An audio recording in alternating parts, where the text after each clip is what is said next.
महाराष्ट्र में बीआरएस से किसे फायदा किसे नुकसान। 5 अक्टूबर 2022 को तेलंगाना में सत्तारूढ़ तेलंगाना राष्ट्र समिति टीआरएस ने अपना नाम बदलकर बीआरएस भारत राष्ट्र समिति कर दिया है। टीआरएस ने यह कदम राष्ट्रीय पार्टी बनने के इरादे से किया है। तेलंगाना के मुख्यमंत्री के चंद्रशेखर राव ने अपनी पार्टी की महत्वपूर्ण आम सभा की बैठक में ये फैसला लिया। सवाल ये है कि एक राज्य तक सिमटी तेलंगाना राष्ट्र समिति राष्ट्रीय राजनीति में वो स्थान कैसे प्राप्त करेगी जो बीजेपी और कांग्रेस को प्राप्त है, या फिर केसीआर का यह कदम राष्ट्रीय नेता बनने की उनकी महत्वाकांक्षा है। क्या 2001 में एक अलग तेलंगाना राज्य बनाने के एकल बिंदु एजेंडे के साथ गठित टीआरएस राष्ट्रीय राजनीति में मजबूत उपस्थिति दर्ज करा पाएगी, और क्या केसीआर के नेतृत्व को अन्य राज्यों में स्वीकार किया जाएगा? ऐसे कई सवाल आम जनता के बीच उठ रहे हैं। तेलंगाना में पार्टी का नाम बदलने की घोषणा से उत्साहित कार्यकर्ताओं ने अपनी पार्टी के नेता के चंद्रशेखर राव को राष्ट्रीय नेता करार दे दिया है। हालांकि केसीआर ऐसे राजनेता नहीं है जो बिना किसी ठोस वजह के काम करते हैं। राष्ट्रीय राजनीति में प्रवेश करने की उनकी योजना केंद्र में बीजेपी के नेतृत्व वाले सत्तारूढ़ राष्ट्रीय जनतांत्रिक गठबंधन राजग के खिलाफ उभरे शून्य को भरने की उनकी महत्वाकांक्षा से उपजी है। वहीं भारत राष्ट्र समिति तेलंगाना से बाहर पूरे दमखम के साथ में अगर अकेले चुनाव लड़ती है तो ये कांग्रेस को भारी नुकसान पहुंचा सकता है, जो बीजेपी के लिए फायदेमंद साबित होगा, क्योंकि जिस पार्टी के खिलाफ कांग्रेस लड़ रही है बीआरएस की भी लड़ाई उसी के साथ है। ऐसे में बीआरएस के अकेले चुनाव लड़ने पर वोटों का बंटवारा हो जाएगा और बीजेपी उसका फायदा उठा सकती है।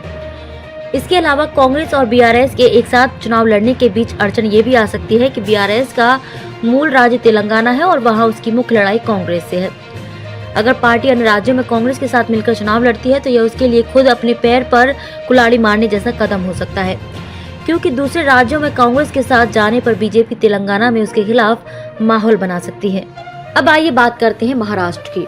बीआरएस ने यहाँ अपनी शुरुआत नांदेड़ से की है और आज तक बीआरएस ने मराठवाड़ा रीजन में करोड़ों रुपए खर्च कर केसीआर की 3 जनसभाएं आयोजित की हैं।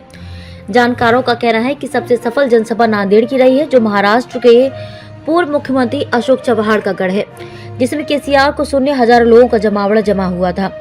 उसके बाद लोहा, कंधार और पिछले दिनों औरंगाबाद में भी एक जनसभा आयोजित की गई, लेकिन औरंगाबाद की जनसभा में केसीआर को वह जनसागर नजर नहीं आया जिसकी उन्हें उम्मीद थी, क्योंकि औरंगाबाद में तेलंगाना से आए हुए बीआरएस के 5 विधायक दर्जनों कार्यकर्ताओं के साथ 1 महीने से वहां डेरा डाले हुए थे। फिर भी वह जनसभा को सफल नहीं बना पाए, जिस कारण केसीआर नाराज हुए, ऐसी चर्चाएं सुनने को मिल रही हैं। जानकारों का ये भी कहना है कि अगर केसीआर को महाराष्ट्र में सफलता प्राप्त करनी है तो उन्हें सिर्फ किसानों पर ध्यान केंद्रित न करते हुए महाराष्ट्र में अपने साथ दलित और मुस्लिम समाज को एक साथ लेकर चलना होगा। उनकी भी बातें जनसभा में करनी होगी, अपने एजेंडे में रखनी होगी। वैसे भी गत 14 अप्रैल को केसीआर ने वंचित बहुजन अघाड़ी के सुप्रीमो एडवोकेट प्रकाश अम्बेडकर के हाथों हैदराबाद में विश्व रत्न बाबा साहेब आम्बेडकर जी के पुतले का अनावरण करवाकर संकेत दे ही दिया है कि महाराष्ट्र में आने वाले चुनाव में यह एडवोकेट प्रकाश अम्बेडकर को अपनी मित्रता सूची में रखे हुए हैं। और तेलंगाना राज्य में वैसे भी ऑल इंडिया मजलिस ए इत्तेहादुल मुस्लिमीन AIMIM के साथ तो उनका छुपा गठबंधन जग जाहिर है। महाराष्ट्र में केसीआर का पैसा, एडवोकेट प्रकाश अम्बेडकर का संगठन और ऑल इंडिया मजलिस ए इत्तेहादुल मुस्लिमीन के कार्यकर्ताओं का जोश इकट्ठा हो जाता है तो यकीनन महाराष्ट्र के चुनाव में वे सफलता प्राप्त कर सकते हैं, ऐसा जानकारों का कहना है।